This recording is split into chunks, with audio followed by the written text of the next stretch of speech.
Good morning students. Lesson 19 सरकारी budget और कर निर्धारण पर रहे थे, उसी पे आगे देखेंगे, जिसमें आज देखना है कर के बारे में, जो कि 9.4 में है। तो चलिए बुक की ओर ध्यान देते हैं और पढ़ते हैं। सरकार के राजस्व का सबसे बड़ा स्रोत कर टैक्स होता है। जिस तरीके से सरकार को कर कहाँ से, राजस्व का, जो जहाँ से उसको क्या टैक्स के तौर पर जो पैसे प्राप्त होते हैं। सरकार कई तरह के कर को आय संग्रहित करती है। सरकार जो क्या करती है, कई तरह से कर से क्या करती है, वो आय संग्रहित मतलब उसे इकट्ठा करती है। आपने इनमें से कुछ करों जैसे मूल्य संवर्धन कर, वेट कर, सेवा कर, उत्पादन कर, आयकर, संपत्ति कर, सीमा शुल्क आदि के बारे में सुना होगा। इन करों को मोटे तौर पर दो श्रेणियों में बांटा जाता है। पहला प्रत्यक्ष और दूसरा अप्रत्यक्ष या परोक्ष कर। मतलब जो कर होते हैं वो एक तो प्रत्यक्ष रूप से भी दिए जाते हैं और एक होते हैं अप्रत्यक्ष रूप से दिए जाते हैं। तो यहाँ पे हम 9 के 4.1.1 में देखेंगे अप्रत्यक्ष कर के बारे में। अप्रत्यक्ष कर वस्तुओं और सेवाओं पर लगाया जाता है। आपने किसी वस्तु के पैकेट पर अधिकतम खुदरा मूल्य के साथ यह लिखा जरूर होगा कि कर सहित। अप्रत्यक्ष जो कर होते हैं वो क्या है, वस्तुओं और किस पर लगाया जाता है, सेवाओं पर लगाया जाता है। तो जो हम वस्तुएं खरीदते हैं तो उन वस्तुओं में जो अधिकतम खुदरा मूल्य के साथ, मतलब जितनी उसकी जो MRP रहती है उस खुदरा मूल्य के साथ उसमें लिखा होता है। आप ध्यान दोगे तो उसमें आप देख सकते हैं, आप रैपर में पलट करके देख सकते हो, तो उसमें लिखा रहता है कि कर सहित। इसका सीधा सा अर्थ है कि कीमत में कर शामिल है। तो इसका सीधा मतलब क्या होता है कि जो अधिकतम खुदरा लिखा हुआ है या जिसमें मूल्य के बारे में बताया गया है, जो कि कर के सहित है, तो उससे से सीधा पता चलता है कि जो उसकी कीमत है उसमें कर को मिला करके पूरी बताई गई है। इसी तरह कई प्रकार के सेवाओं और टेलीफोन या मोबाइल के बिलों पर भी शामिल होता है। तो इसी तरीके से जो और भी सेवाएं हैं, टेलीफोन, मोबाइल या और भी चीज़ें, जो कि इसी तरीके से अप्रत्यक्ष कर होते हैं। आइए हम कुछ महत्वपूर्ण करों को उदाहरण के साथ समझते हैं। तो यहाँ पे देखेंगे 9 के 4.2 में देखेंगे उत्पादन शुल्क देखेंगे। यह कारखानों में उत्पादित या निर्मित होने वाली वस्तुओं पर लगाया जाता है। जो उत्पादन शुल्क होता है, ध्यान रखिए, उत्पादन शुल्क के बारे में पढ़ रहे हैं तो वो क्या होती है, कारखानों में उत्पादित जो वस्तुएं तैयार की जाती हैं, निर्मित होने वाली जो वस्तुएं होती हैं उन पर लगाया जाता है। निर्मित वस्तुओं के कारखाने के गेट के बाहर होने से पहले उस पर उत्पादन शुल्क लगाया जाता है। मतलब निर्मित वस्तुएं, जो बनी हुई वस्तुएं हैं, वो कारखाने के गेट से बाहर होने के बाद उस पर क्या हो जाता है, उत्पादन उस पर शुल्क लगाया जाता है। कारखानों का मालिक यह प्रबंधन उत्पादन की मात्रा के अनुसार सरकार को यह शुल्क देता है। जो भी मालिक है या जो भी उन्होंने कारखानों या उद्योगों में वस्तुएं तैयार की हैं, वो क्या करते हैं, उसके प्रबंधक वो उत्पादन जितनी मात्रा में उत्पादन की गई है उसी मात्रा के अनुसार वह सरकार को यह शुल्क अदा करते हैं। अब आगे देखते हैं उत्पादन शुल्क। वैसे तो कारखानों से वसूल किया जाता है, लेकिन वास्तव में इसे उपभोक्ताओं को ही देना पड़ता है। जो उत्पादन शुल्क होता है वह क्या है, जैसे कि हमने ऊपर देखा है कि मालिक या प्रबंधन के उत्पादन शुल्क उसकी मात्रा के अनुसार वो शुल्क देता है, जो कि कारखानों से वसूला जाता है। लेकिन वास्तव में क्या होता है कि जो उपभोक्ता, जो उपयोग करने वालों को भी इसका शुल्क क्या करना पड़ता है, देना पड़ता है। कारखाने का मालिक अपने सामान को बेचते समय उसकी कीमत में कर भी जोड़ देता है। जो क्या करता है, कारखाने का जो मालिक है वो अपने सामान को बेचते समय, जैसे कि वस्तुएं तैयार होती हैं तो उसमें उत्पादन शुल्क लगाया जाता है, तो कीमत को भी उसी में जोड़ दिया जाता है। उदाहरण के लिए एक टीवी सेट की कीमत 10,000 रुपये है। कंपनी इस पर 12,000 रुपये का उत्पादन शुल्क लेती है। तो इस तरीके से यहाँ पे बताया गया कि एक टीवी की जो कीमत 10,000 रुपये है, लेकिन क्या करेगी कंपनी उस पर 1,200 रुपये का क्या है, उत्पादन शुल्क के साथ उसको लगा दें। मतलब 200 रुपये जो लगा हुआ है वो उत्पादन शुल्क लगा हुआ है। तो इस शुल्क को भी टीवी की कीमत में उसमें क्या कर देंगे, उसको जोड़ दिया गया है या जोड़ देती है। उपभोक्ता जब टीवी खरीदता है तो उसे यह शुल्क भी उसे क्या करना पड़ता है, चुकाना पड़ता है। अब आगे देखते हैं, वस्तुओं पर करारोपण करने से उनकी कीमतें तो बढ़ती ही हैं, लेकिन कुछ कच्चे माल पर भी कर लगाने से उनके दाम बढ़ जाते हैं। तो यहाँ पे वस्तुओं पर जो कीमत में जो वृद्धि होती है, बढ़ती है, कीमतें तो बढ़ती है, लेकिन क्या होता है, जब कच्चा माल, वस्तुओं को तैयार होने से पहले किसी कच्चे माल का इस्तेमाल करना पड़ता है, तो वस्तुओं के लिए जो कच्चा माल लिया जाता है उसमें पर भी क्या होता है, कर लगाने की वजह से उसमें दाम बढ़ जाती है। उदाहरण के लिए साइकिल बनाने के लिए स्टील पाइप ज़रूरत है। स्टील कंपनियों को लौह अयस्क और कोयले की ज़रूरत होती है। सरकार अगर लौह अयस्क पर कर बढ़ाती है तो इसका प्रभाव साइकिल उद्योग पर भी पड़ेगा। तो जिस तरीके से यहाँ पे एग्जाम्पल के तौर पे बताया गया कि साइकिल बनाने के लिए किसकी ज़रूरत है, स्टील पाइप की ज़रूरत है। तो स्टील कंपनी की जो होती हैं, कंपनी को क्या ज़रूरत होगी, उसको बनाने के लिए लौह अयस्क और कोयले की ज़रूरत पड़ती है। तो सरकार अगर लौह अयस्क पर कर बढ़ाती है तो इसका प्रभाव किस पर भी, क्योंकि वो उसी के द्वारा निर्मित होती है, तो इसका प्रभाव साइकिल उद्योग पर भी पड़ेगा। स्टील से बनने वाली सभी वस्तुओं के दामों में क्या हो जाएगी, वृद्धि हो जाएगी। तो इस तरीके से स्टील से जितने भी वस्तुएं तैयार होती है तो उन वस्तुओं में क्योंकि कर बढ़ती है तो उस वस्तु से जो निर्मित जो भी चीज़ें होती हैं उन दामों पर भी या उन मूल्यों पर भी वृद्धि हो जाती है। इस तरह केवल लौह अयस्क पर ही कर लगाने से अन्य सभी वस्तुओं की कीमत में वृद्धि हो जाती है। तो किस तरीके से हमने देखा कि यहाँ की किस तरीके से लौह अयस्क में बढ़ोतरी होती है, कर बढ़ती जाती है तो उसके मूल्यों में भी वृद्धि हो जाती है। तो यही कहा गया कि लौह अयस्क पर ही कर लगाने से ही अन्य सभी वस्तुओं पर में भी वृद्धि हो जाती है। क्यों? क्योंकि उत्पादन की जो प्रक्रिया है, उत्पादन करने में जो भी समय लगता है या जो भी क्रियाएं होती है उसके अंतर्गत एक दूसरे के साथ क्या है, श्रृंखला मतलब श्रृंखलाबद्ध मतलब एक दूसरे से वो जुड़ी रहती हैं, जिसके कारण इसका व्यापक प्रभाव देखने को मिलता है। तो इसी वजह से ही जो उत्पादन है उसमें वृद्धि हो जाती है या वस्तुओं के दामों में वृद्धि या बढ़ोतरी होने लगती है। अब आगे देखते हैं, यहाँ पे 19.4 में करों में वृद्धि का प्रभाव किस तरीके से, यदि लोहे पर टैक्स बढ़ता है तो क्या होगा। जैसे कि हमने देखा कि जो बढ़ेगा तो लोहे की जब कहना चाहिए कीमत बढ़ेगी, फिर स्टील की कीमत बढ़ेगी तो उसका प्रभाव किस पर पड़ेगा। तो देखिए स्टील की पाइप की कीमतें बढ़ेगी, साइकिल की कीमत बढ़ेगी, स्टील की सीट की कीमत बढ़ेगी और स्टील की अलमारी की कीमत में भी वृद्धि हो जाएगी। चलिए अब आगे देखते हैं, कोई भी वस्तु उत्पादन या निर्माण के बाद विक्रेताओं की एक पूरी श्रृंखला गुजरती है। उत्पादन शुल्क किसी वस्तु के उत्पादन पर लगता है। यहाँ ये बताया गया कि उत्पादन, वस्तुओं का जो उत्पादन या निर्माण होना या बनना उसका, वो क्या है, किस पर निर्भर, एक विक्रेता के बाद वो विक्रेताओं की एक क्या बनी होती है, पूरी श्रृंखला से गुजरना पड़ता है, जो कि एक दूसरे से वो जुड़ा होता है। उत्पादन शुल्क किसी वस्तु के उत्पादन पर लगता है। जो उत्पादन शुल्क, जो कि हमने पढ़ चुके हैं कि उत्पादन शुल्क किस पर लगता है, वस्तु के उत्पादन पर लगता है। जबकि बिक्री कर, उसको जो जब बेचना होता है या सेल्स टैक्स वस्तु की किस पर लगता है, विक्रय पर लगाया जाता है। आप अगली बार जब कोई वस्तु खरीदेंगे तो उसका पूरा बिल लीजिए। उस बिल में वस्तु की कीमत के साथ मूल्य संवर्धन वेट भी जुड़ा दिखाई देगा। तो इस तरीके से आप देख सकते हैं कि जो बिल आपको मिलता है जब आप कोई वस्तु खरीदोगे तो उस पर, तो उस बिल में वस्तुओं की कीमत के साथ साथ जो मूल्य संवर्धन उस पर जुड़ा हुआ दिखाई देता है। आपके बिल में लिखा बिक्री कर सूचित करता है और इस कर को वस्तु बेचने वाला सरकार को देता है। जो भी कर प्राप्त होती है वो उस कर को क्या करते हैं, जो बेचने वाला है वो किसको देगा, सरकार को देता है। उत्पादन शुल्क की तरह ही बिक्री कर का भार भी उपभोक्ताओं के ऊपर डाल दिया जाता है। जो उत्पादन शुल्क होता है वो भी जिस तरीके से, इसके बारे में भी हम पढ़ चुके हैं कि जो उत्पादन शुल्क होती है उसका उत्पादन शुल्क की तरह जो बिक्री कर है, जो बेचने की जो या सेल्स टैक्स होती है या विक्रय होती है, उस पर भी उसका भार किस पर, उपभोक्ता उपयोग करने वालों पर ही उसका प्रभाव पड़ता है, जिससे उपभोक्ताओं के क्रय की गई वस्तुओं के लिए क्या करना पड़ता है, अधिक मूल्य चुकाना पड़ता है।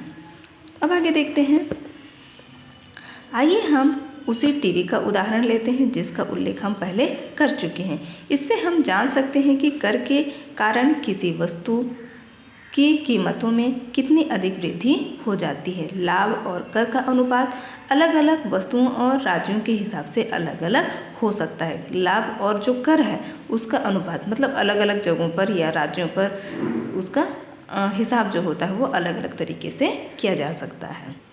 अब आगे देखते हैं। ध्यान देने वाली बात यह है कि वस्तु चाहे कोई भी हो उसकी कीमत में कर जुड़ जाता है। मतलब वस्तु चाहे कोई भी हो उसकी कीमत में कर जुड़ा रहता है। इसी तरह कई प्रकार की सेवाओं पर भी कर लगता है। सेवा कर जिसको सर्विस टैक्स के कुछ सामान्य उदाहरण स्पीड पोस्ट, टेलीफोन, मोबाइल सेवा, रेस्टोरेंट्स, रेलगाड़ियाँ में वातानुकूलित डिब्बों में सफ़र आदि। तो यहाँ पे आंकड़े रुपए में दिए गए हैं, जैसे उसमें क्या क्या किस हिसाब से लगे रहते हैं उसके बारे में यहाँ बताई गई है।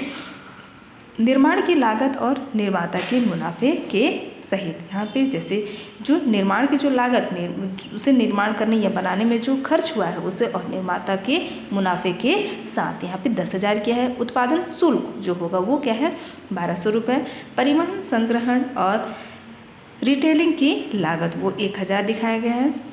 विक्रेता का जो लाभ होगा वो 1,000। बिक्री कर में 1,650 रुपये। उपभोक्ता के लिए कीमत क्या हो जाएगी 14,850 रुपये। तो इस तरीके से जो भी वस्तुएं होती है तो उसमें क्या है कर जुड़ा रहता है और उसमें किस तरीके से वो एक दूसरे के साथ जैसे हमने श्रृंखलाबद्ध एक दूसरे के साथ वो कैसी होती है जुड़ी होती है। तो इस सब आंकड़ों से यहाँ पे हमें पता चल सकता है। अब आगे देखते हैं।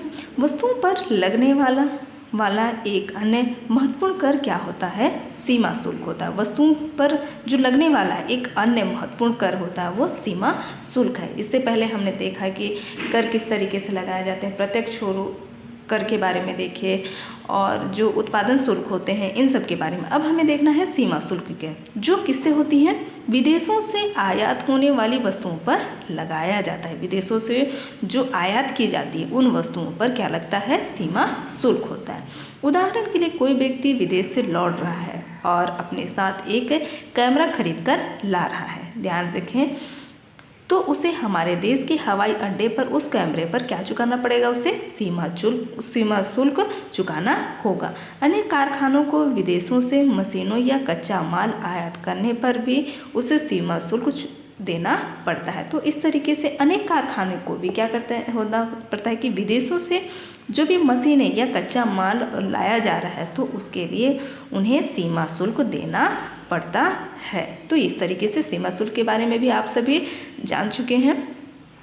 अब आगे देखेंगे 19 पॉइंट के 4.1.2 में मूल्य संवर्धन कर वैल्यू एडेड टैक्स के रूप में अप्रत्यक्ष कर के बारे में।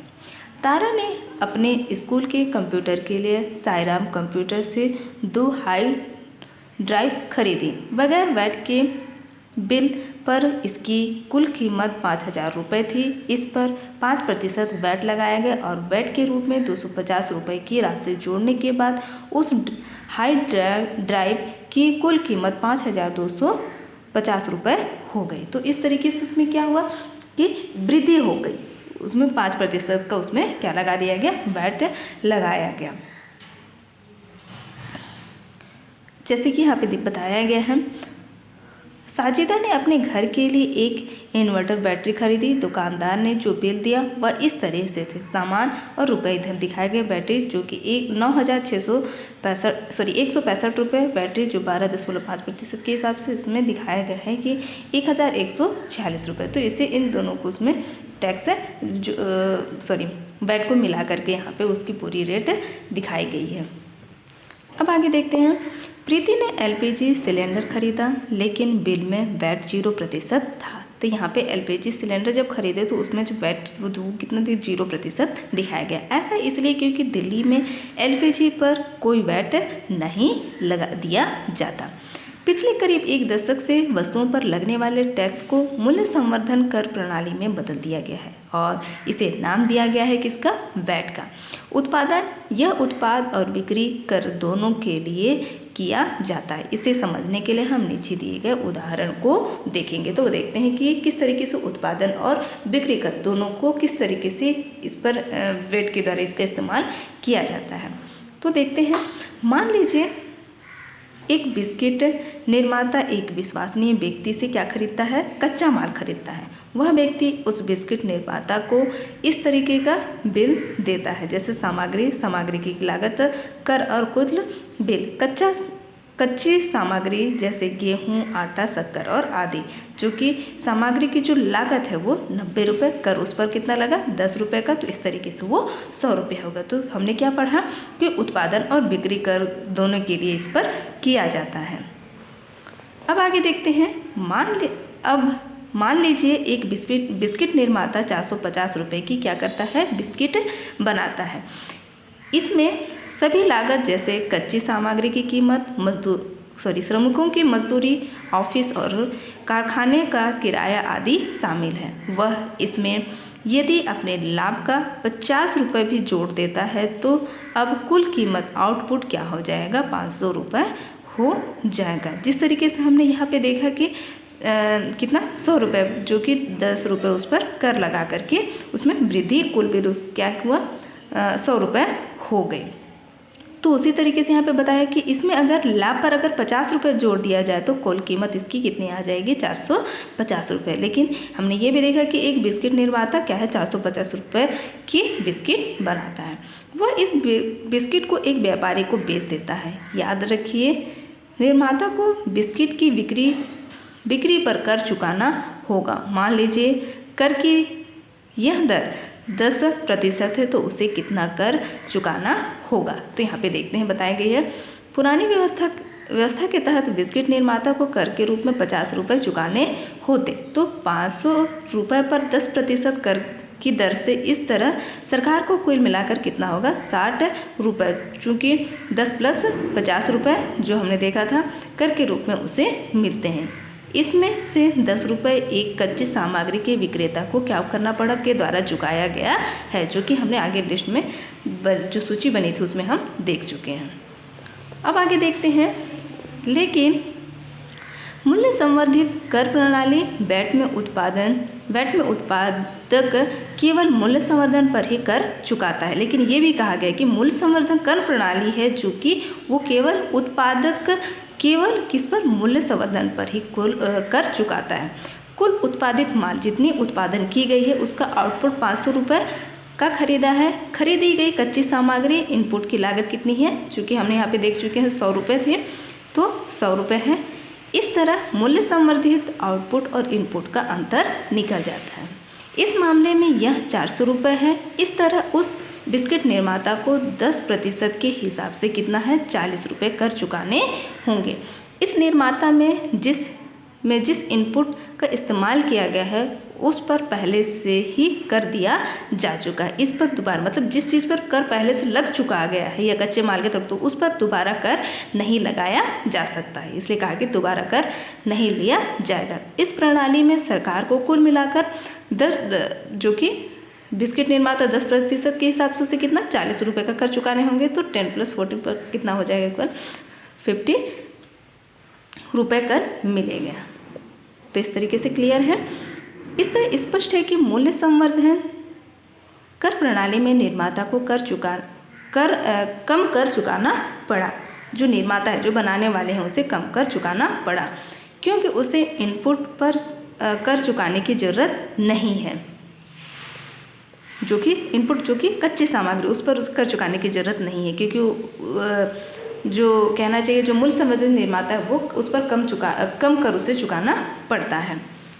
वैट का एक और लाभ है, सभी निर्माताओं और व्यापारियों को बिक्री और खरीदी का सही रिकॉर्ड रखना होता है। जो निर्माता बनाने वाले हैं और व्यापारी को जितनी भी बिक्री और खरीदी का उसका सही तरीके से अपने पास रिकॉर्ड रखना होगा।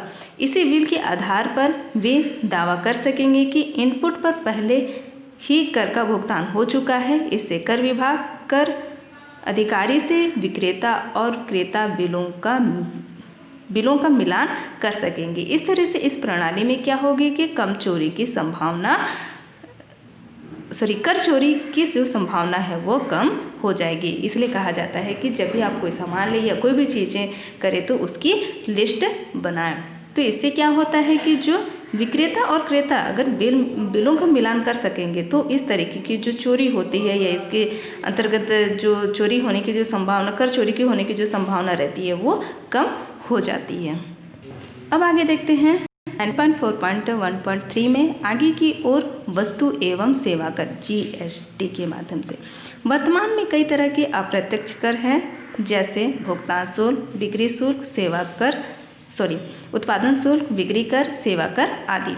इस तरह सामान और सेवाओं दोनों पर अलग अलग कर है। तो इस तरीके से जो अलग अलग सेवाएं हैं इन दोनों पर क्या है, इन सब चीज़ों पर अलग अलग, सामान और सेवाओं दोनों पर अलग अलग कर है।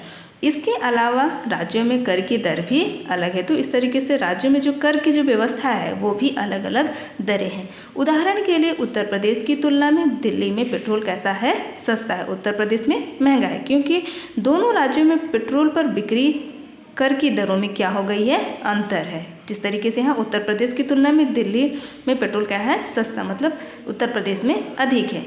ऐसे ही और उदाहरण है। इसी कारण से राज्यों में अनावश्यक प्रतिस्पर्धा होती है और उद्योग व्यापार भी एक राज्य से दूसरे राज्य की ओर क्या कर जाते हैं, पलायन कर जाते हैं। तो यही सब वजह जो होती है जिसकी वजह से क्या है, अनावश्यक प्रतिस्पर्धा लोगों के बीच में उत्पन्न हो जाती है, जिससे जो उद्योग व्यापारी हैं वो क्या करते हैं, एक राज्य से दूसरे राज्य की ओर वो पलायन करने लगते हैं, जाने लग जाते हैं। हाल के वर्षों में नीति निर्धारक लोग विभिन्न अप्रत्यक्ष करों को एकल कर, वस्तु एवं सेवा कर, गुड एंड सर्विस टैक्स में बदलने पर विचार करते आ रहे हैं। यह कर भी मूल्य संवर्धन कर ही होगा और किसी वस्तु के उत्पादन के प्रत्येक चरण में केवल उसी हिस्से पर लगेगा जितने उस वस्तु की क्या है, कीमत में उसमें वृद्धि होगी। तो ये भी उसी तरीके से जिस तरीके से हमने उत्पादन और जो वो बिक्री कर में जो वृद्धि हो जाती है वो ये उसी की तरीके से है। तो इसलिए यहाँ पे बताया कि जो मूल्य संवर्धन कर ही होगा जिसमें वस्तु के जो उत्पादन के प्रत्येक चरण के जो हिस्से पर जो वस्तुओं की कीमत में जो वृद्धि होती है तो उसी के आधार पर है। इसके अलावा कर की दरें भी राज्यों में एक समान रहेंगी। तो इस यहाँ पे ये बताया कि जो GST के माध्यम से एक और जो फ़ायदा है ये कि इससे लोगों के जो विचार है कहना चाहिए वस्तु और सेवा करके के माध्यम से विचारों पर बदलने की कोशिश की जा रही है और साथ ही साथ सभी राज्यों में जो सामान की जो दरें हैं वो एक समान रहेंगी। इसलिए जो वस्तु और सेवा कर है उस पर सही निर्धारण की जा रही है, नीति निर्धारण के माध्यम से की जा रही है। तो स्टूडेंट्स आज के लिए हम यहीं तक पढ़ेंगे। आप लोगों के लिए होमवर्क के लिए क्वेश्चन है, इस्पात, माचिस, घड़ियाँ, कपड़े, लॉएस्क आदि पर करों में वृद्धि का प्रभाव अन्य उपभोक्ता वस्तुओं पर होता है क्यों? इनमें से किन वस्तुओं पर कर की वृद्धि का प्रभाव अन्य वस्तुओं की कीमतों पर सबसे अधिक पड़ेगा और क्यों? क्वेश्चन नंबर 2, सामान्य वस्तुओं जैसे अनाज, दाल, तेल आदि का उपभोग प्राय सभी करते हैं, ऐसा क्यों कहा जाता है कि इन पर लगाए जाने वाला कर गरीबों को अधिक प्रभावित करता है? क्वेश्चन नंबर 3, 4 दोस्त मिलकर एक साथ एक मकान किराए पर लेते हैं, इसका मासिक किराया 2000 रुपये है। इन चारों में इसका बंटवारा कैसे होगा? इनमें 2 व्यक्ति की मासिक आय 3000 रुपये है जबकि 2 अन्य लोगों की मासिक आय 7000 रुपये है। क्या किराए में बंटवारे का कोई और अन्य उपाय है ताकि सभी लोगों को इसका भार एक जैसा महसूस हो? तो ये आप अपने हिसाब से यहाँ पे जो कर सकते हैं कि किस तरीके से किराए में बंटवारा पर आपके तरीके से कैसे और क्यों हो इसके बारे में बताने हैं। तो आज के लिए यहीं तक। Thank you students.